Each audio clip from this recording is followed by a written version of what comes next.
கண்ணம்பாளையம் முக்கிய பிரமுகர் பாஜகவில் இணைந்தார். கண்ணம்பாளையம் பேரூராட்சி துணைத் தலைவர் KM சண்முகம் திமுகவில் இருந்து விலகி பாஜகவில் மாநில தலைவர் அண்ணாமலை முன்னிலையில் தன்னை இணைத்துக் கொண்டார். இவருடன் மேலும் 2 கண்ணம்பாளையம் பேரூராட்சி வார்டு உறுப்பினர்கள் பாஜகவில் இணைந்தனர் என்பது குறிப்பிடத்தக்கது. 22ஆம் ஆண்டு அப்போதைய மாவட்ட செயலாளர் சேனாதிபதி அவர்கள் எனக்கு அங்கீகரிக்கப்பட்டு உள்கட்சி தேர்தலிலே என்னை செயலாளராக்கப்பட்டார்கள். வேண்டுமென்றே தளபதி முருகேஷ் அவர்கள் இப்போது இருக்க பஞ்சாயத்து தலைவர் அவர்களும் என்னை மதிப்பதில்லை.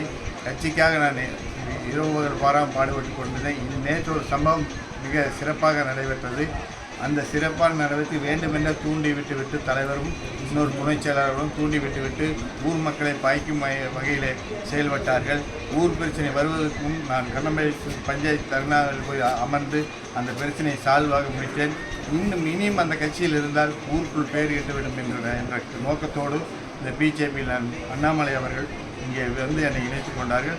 இனி இந்த கட்சிக்கு வளர நான் அரும்பாடுபடுவேன் என்று இந்த நேரத்தில் கூறிக்கொள்கிறேன். சரிண்ணா, உங்களோட என்ன பிரச்சனை? கண்ணம்பாளையம் பேரூராட்சியில் நீங்கள் உதவி தலைவராக இருக்கிறீங்க. என்ன பிரச்சனைனால இப்போ இந்த இதுக்கு வந்திருக்கீங்க? அதாவது 2 ஆண்டு காலமாக எந்த பணியும் சிறப்பாக செய்வதில்லை. அதை செய்தால் தலைவர் வந்து டம்மியாக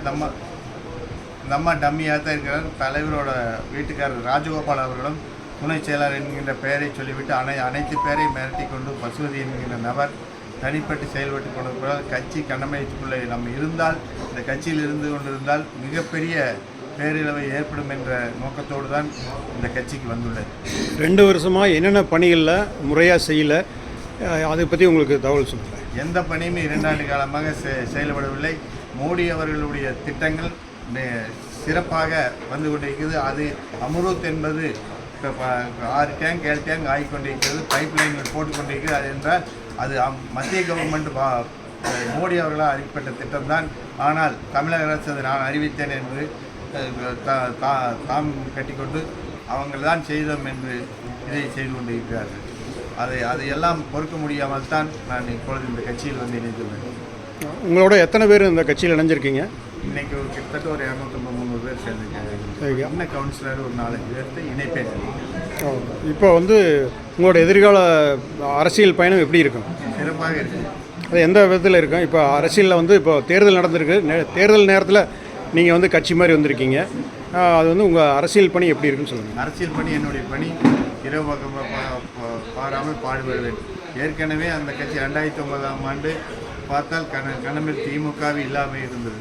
அதற்கப்புறம் தான் நான் ஒவ்வொருத்தாக கட்சியில் இணைத்து சிறப்பாக செயல்பட்டு 12 வார்டு ஜெயிக்க அரும்பாடுபட்டேன். நாங்கள் கண்ணம்பாளையம் பேரூராட்சியில் இருக்கிறவங்க. என்னுடைய இளமை காலத்திலிருந்து எனக்கு முதல் வாக்குரிமை வந்ததிலிருந்து நான் பிஜேபிக்கு வாக்களிச்சுட்டு இருக்கக்கூடிய ஒரு தொண்டனுங்க. இன்றைக்கி இவ்வளவு மக்கள் கண்ணம்பாளையத்திலிருந்து பிஜேபியில் இணைஞ்சது ரொம்ப மகிழ்ச்சியாக இருக்குது. அது ஒரு அண்ணாமலை நம்முடைய தலைவராக வந்து மோடிஜி 3வது முறையாக பிரதமராகிறதுக்கு ஒரு மிகப்பெரிய வாய்ப்பாக கண்ணம்பாளையம் வந்து அந்த சுதந்திர போராட்ட காலத்திலிருந்து மிக முன்னுரிமை எடுத்த கிராமம். அதுபோலவே இப்பொழுது தமிழகத்தில் இப்போ தாமரை மலர்றக்கும் இந்த கண்ணம்பாளையம் மண் ஒரு மிக முன்னுதாரணமாக விளங்கும்னு சொல்லி எனக்கு வாய்ப்பளித்தமைக்கு நன்றி.